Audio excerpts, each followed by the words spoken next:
আসসালামু আলাইকুম সুপ্রিয় দর্শক, আশা করছি যে যার অবস্থান থেকে অনেক ভালো আছেন এবং সুস্থ আছেন। আজ কোনো ইউনিক পদ্ধতির রেসিপি নিয়ে আপনাদের সামনে হাজির হয়নি। আজ দেখাবো ট্র্যাডিশনাল পদ্ধতির গড়গড়া মোঠা পিঠা। সময়ের বিবর্তনে প্রায় বিলুপ্ত হতে বসেছে এই পিঠা।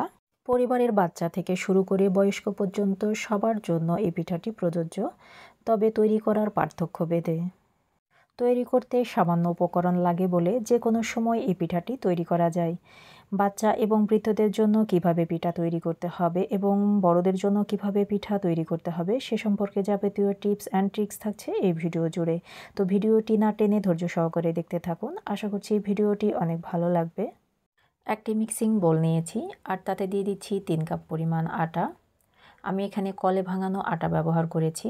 দিচ্ছি স্বাদ মতো লবণ। এখন লবণটিকে আটার সাথে খুব ভালোভাবে মিক্সড করে নেব। দিচ্ছি পরিমাণ মতো গরম পানি। এখানে আমি কলের আটা ব্যবহার করেছি, তাই খুব বেশি গরম পানি ব্যবহার করি নাই। তবে ঢিকিতে ভাঙানো আটা ব্যবহার করলে আপনারা অবশ্যই ফুটন্ত পানি ব্যবহার করবেন। আর বৃদ্ধদের জন্য যদি পিঠা তৈরি করতে চান সেক্ষেত্রে অবশ্যই আপনাকে পানি গরম করে খমির মেরে আপনাকে এটা তৈরি করতে হবে। দেখতে পাচ্ছেন আমার খামিরটা অলরেডি তৈরি হয়ে গেছে। অনেকটা শক্ত করে তৈরি করতে হবে, দেখতে পাচ্ছেন মোট করলে এরকম দেখা যায়। আমি খামির থেকে কিছু অংশ কেটে নিলাম। দেন এভাবে চেপে চেপে মোট তৈরি করতে হবে প্রথমে। তারপর এভাবে গোল করে একটা খুরির মতো তৈরি করতে হবে। এর ভেতরে এখন দিয়ে দিচ্ছি গুড়।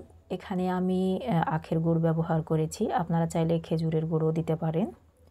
এভাবে চেপে চেপে সিল করে তারপর এভাবে হাত দিয়ে ঘুরিয়ে অনেকটা বলতে পারেন যে লাটিমের মতো তৈরি করতে হবে। আসলে এই পিঠার এটাই শেপ। শক্ত হওয়ার কারণে কিছুটা ফেটে গেছে, কিন্তু সেদ্ধ করার পর আর এরকম কোনো চিহ্ন থাকবে না। আমার একটা তৈরি করা হয়ে গেছে। এই গড়গড়া পিঠা আপনারা দুইভাবে তৈরি করতে পারেন। আমি এখানে আরেকটি তৈরি করে দেখাচ্ছি যে গুড়ের সঙ্গে কিছুটা নারকেল দিলে সেটার টেস্ট আরেকটু বেড়ে যায়। আমি আবারও এরকম করে চেপে চেপে সিল করে নিচ্ছি। যদি মনে হয় যে আপনি চেপে চেপে সিল করতে পারছেন না, তাহলে আবার খামির থেকে কিছু আটা নিয়ে এভাবে চেপে চেপে সিল করে শেপ দেওয়ার চেষ্টা করবেন। আমি আবারও আরেকটা তৈরি করে নিলাম।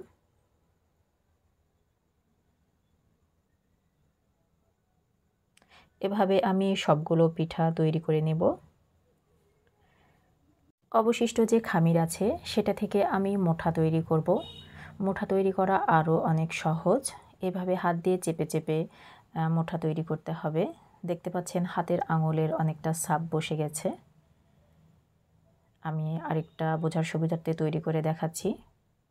আমি এখানে মোট 6টি মোঠা তৈরি করেছি। এখন চুলায় পরিমাণ মতো পানি দিয়ে পানিটিকে আমি একদম বলক তুলে নেব। যখন একদম ফুটফুটে বলক উঠবে তখন এভাবে আমি সব গড়গড়া এবং মোঠা ছেড়ে দেব। আমার পানির পরিমাণ একটু বেশি হয়ে গেছে, তবে আপনারা চেষ্টা করবেন আর একটু কম পানি ব্যবহার করতে। এই পানিতে আমি পিঠাগুলো ফুটিয়ে নেব প্রায় আধা ঘন্টার মতো। প্রথম বলক আসা পর্যন্ত হাই হিটে রাখতে হবে। তারপর খুন্তি বা যে কোনো চামচের সাহায্যে কিছুটা নেড়ে চেড়ে নিতে হবে, তাছাড়া প্যানে লেগে যাবে। প্রথম বলক আসার পর মিডিয়াম হিটে রান্না করতে হবে আরও কিছুক্ষণ। আর এই সময় ঢাকনা দেওয়ার কোনোই প্রয়োজন নেই।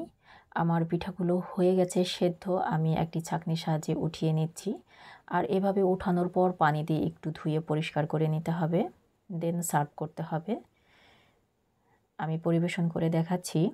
আমি পরিবেশনের সৌন্দর্যের জন্য কিছুটা গুড় আর নারকেল ছিটিয়ে দিয়েছি। তো দেখলেনই তো কত ঝটপট আমি তৈরি করে ফেললাম মজার একটি পিঠা, আর উপকরণ কত সামান্য লাগে। তো রেসিপিটি কেমন হয়েছে অবশ্যই কমেন্টসে জানাবেন। ভালো লাগলে লাইক, কমেন্ট এবং শেয়ার করবেন। মনে রাখবেন আপনার একটি শেয়ার হাজারো মানুষের কাছে পৌঁছে দেবে আমার রান্নার রেসিপি। তো আগামী রেসিপি দেখার আমন্ত্রণ জানিয়ে আজকের মতো বিদায় নিচ্ছি। সবাই ভালো থাকবেন, সুস্থ থাকবেন। আল্লাহ হাফেজ।